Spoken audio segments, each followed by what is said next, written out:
আমি মাঝে মাঝে কদুও কই। এই ঝিয়ারি বৌমায় আরো আমার এই নাতিরা সবাই মিলে আমাকে সহযোগিতা করতেছে। চালগুলো এখন দিয়ে দেবো। তেঁতুলিয়া নদীর মাছ তো হ্যাঁ খুব হ্যাঁ, সুস্বাদু। কেমন হইলে? অনেক ভালো হয়েছে। অনেক ভালো হয়েছে। হ্যাঁ। সাব্বাস, ওই সমুদ্র আমার তো রান্নাটা ভালো হয়েছে। হ্যাঁ জি, বেয়াই যাবে। সবাই পছন্দ করবে তো। জি ইনশাআল্লাহ। আসসালামু আলাইকুম প্রিয় দর্শক, বেয়াই বেরিয়ে যাইতেছি, বেয়াইরে দেখার জন্য যাইতেছি। বেয়াই না আমার হাতের রান্না খাইবে। কনকনে শীত এবং কুয়াশা, প্রচন্ড কুয়াশা। আসসালামু আলাইকুম। ওয়ালাইকুম আসসালাম। দেখার বেয়াই জন্য। মানুষ এই আসলাম। এই কেমন আছেন টাছেন? শরীরের অবস্থা আছি কি? মাশাআল্লাহ, আল্লাহ আগের চেয়ে একটু সুস্থ করছে।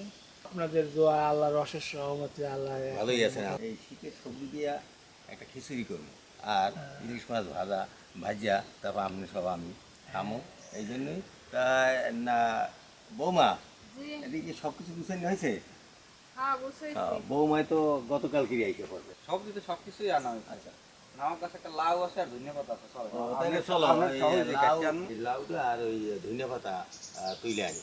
এই যে আমার বেয়াইরে দেখতে চাইছেন সবাই, যে আমার বেয়াই কি কতটা অসুস্থ, এবং বেয়াইকে যে এই খুব আপনাদের ভিতর আত্মীয়র সাথে একটা সম্পর্ক, সেটা আমরা দেখি, কিন্তু আমরা বেয়াইরে তো দেখি নেই। এই যে আমার বেয়াই। তাহলে এই কদুটা কাটেন, এটা সবচেয়ে বড় কদু। বেশ কিছু কদু হয়েছে, সবচেয়ে বড় এইটা আপনি কাটেন। অনেকগুলোই কদু হয়েছে। আল্লাহর অশেষ রহমতে মেলা কদু হয়েছে, আরো কাটতে পারবো। কাটেন, বিসমিল্লাহ। আমি মাঝে মাঝে কদুও কই, কদুই কই। এই আমাদের দেশের ভাষায় কদু। এই দাঁড়ান, আমার এই কদু পাহেরা দেন। আমনেও কদু আমি কাটলাম আইয়া, এই কদুটা পাহেরা দেন। এখন আমি ওই ধনিয়া পাতা তুলে আনি। গ্রামের সার পাড়াইতে তো সার পাড়াইলে লাগে না। এই ধান ক্ষেতের পাশে নাইম খালের সাইডে, খালের একবার পারে এই যে ধুইনা গাছ, লাল শাক গাছ, এদিকে আবার মূলা গাছ এই রোপণ করছে। লাল খাওয়া প্রায় শেষ, জ্বালাইতে সময় নেয় 27টা। দর্শক দেখেন ধনিয়া পাতা, কি সুন্দর ধনিয়া পাতা দেখেন, ঘ্রাণ ঘ্রাণ যে কত। কালো এই লাল শাক যদি ভাত খাই, ভাত পুরো লাল টক লাল হয়ে যায়। এইভাবে যদি সবাই চাষ করে, বাজার থেকে কেনার প্রয়োজন হয় না। এই ধানে পোলাও চল হয়, এই ধানে কয় স্বাক্ষর ধান, স্বাক্ষর ধান। ঘ্রাণ একটা অতুলনীয় ঘ্রাণ। বৌমা, এদিকে এই সবজি করছো? এখানে কি কি সবজি? অনেক গাজর, গাজর, ফুলকপি, ফুলকপি আর মিষ্টি কুমড়ো মিষ্টি আছে, কুমড়ো। আলু। ও টমেটো দিছো না? হ্যাঁ, টমেটো। তাইলে এই যে তোমার কাছে তো এই কদু কাটি ফেলাইছে, বেয়ারে শাক কিনেছি, বেয়ারে কিন্তু লগে নিছি, বুঝছো? এখন এই যে কদু কাটলাম, কদু কাটছি, আবার এদিকে আরেকটা জিনিস দেখছো, এই যে তোমাদের কি সুন্দর খালের কোলে নাইম একটা কাজের কাজ করছে। এইটার মধ্যে এই দেশের মানুষ, এই পোলাপান সবাই যদি এইভাবে স্বতঃস্ফূর্তভাবে এই কৃষি করে, তো এর আমরা তো এই সবজি তরতাজা কি ঘ্রাণ দেখো, এখানে ঘ্রাণ ছুটে গেছে। লাউটা তুমি একটু কুচিয়ে রেখে দাও, হ্যাঁ, সব গুছিয়ে দাও। লাউগুলো তো ছোট জাত না। তো আমার ঝিয়ারি আমাকে সাহায্য করতেছে, বৌমা এদিকে ওই তরকারিগুলা কুইটে দিতেছে। পেঁয়াজ কুচি, কাঁচামরিচ, সবজিগুলা কি দুইটি আনছো? হ্যাঁ, বাহ, খুব সুন্দর তো। এইটার উপরে আমার সহযোগিতায় অনেক লোকের ভিতর এই হয়েছে আমার বেয়াই, ওদিকে আমার নাইম, এই ঝিয়ারি বৌমায় আরও আমার এই নাতিরা সবাই মিলে আমাকে সহযোগিতা করতেছে। হলুদের গুঁড়া, লবণ, চালগুলো এখন দিয়ে দেব।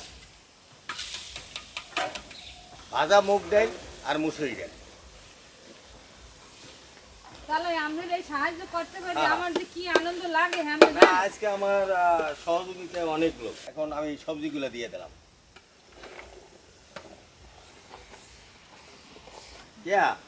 পানি দাও, গরম পানিটা দাও। তাহলে আমরা দেখেন কি পরিমাণে পানি দেবো। ঠিক আছে বৌমা, তুমি তাইলে ওই মাছটা ভাজো। ও তেলে করো, কালো হইলে আবার ভাববে না যে কড়াইটা কালো কেন। যদি মরিচ পোড়া দিয়েও ভাত খান, সেটা একটা শান্তি, কিন্তু অন্য যদি আত্মীয় সাথে সম্পর্ক ভালো থাকে। আর সবচেয়ে আমার বিয়ের জন্য সবাই দোয়া করবেন। সবাই দোপাকি ফুলের কথা বলছেন, আজকে এই দোপাকি ফুলই রান্না করতে আসি।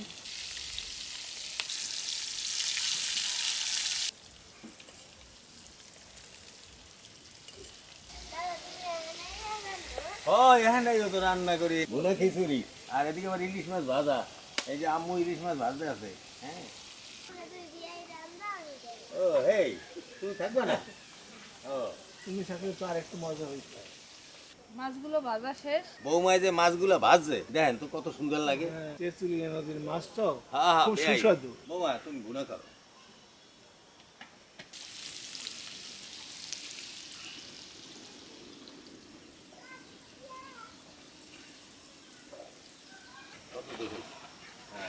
পুত্রের খাতের ধন্যা পাতা যেহেতু এইটা ভুনা খিচুড়ি করবো এই জন্য এখন উঠাই আমি দমে রেখে দেবো দেখো তাহলে বউর মানে কি টান, একলা পারে না তাহলে সাহায্য করে। দাও একটু পানি দাও মাছগুলো দিয়ে দিলাম। রান্না করা শেষ আমার ঝিয়ারি আমাদেরকে দিয়ে দেব বেই বাড়িতে আসছি আমি এই বাড়ি বুঝিয়ে খাইলে এটা কেমন দেখা যায় নাকি দর্শক তাহলে আর এদিকে বৌমা যেহেতু আছে তাহলে বৌমা মাছ দেব আর ঝিয়ারি এদিকে এই খিচুড়িটা দেব আব্বার তো মাছ খাওয়া নেই, সে তাইলে গিয়ে একেবারে ছোট মাছটা যে দিয়েছে ওইটা একটু খাও। না ঠিক আছে ওই ডাক্তার যে নিয়ম কানুন বলছে সেই নিয়ম কানুনে চলা ভালো সবাইকে দেওয়া হয়েছে এরা আমার নাতি এই নাতিকে নিয়ে আর এই বেগ সহ এখন এই ভুনা খিচুড়ি আর ইলিশ মাছ ভুনা খাইতেছি কেমন হইলে অনেক ভালো হয়েছে অনেক ভালো হয়েছে সাব্বাস মুই খামুটু আমুটু খাও না একটা মাছ এই নাহলে মাছ ভাঙো ভাঙো ভাঙ্গা খাও হ্যাঁ এই ইয়াই কেমন হয়েছে না খুব মজার খাবার হয়েছে। রান্নাটা ভালো হয়েছে হ্যাঁ জি বেয়াই যাবে। সবাই পছন্দ করবে তো জি ইনশাআল্লাহ। অনেক ভালো অনেক ভালো হয়েছে তোমার শারীরিক একটু অসুস্থ না তাই সুস্থ তো হইবে ইনশাল্লাহ দর্শক আব্দুল্লাহর জন্য সবাই একটু দোয়া করবে আগামী দিন নতুন ভিডিওতে দেখা হবে খোদা হাফেজ।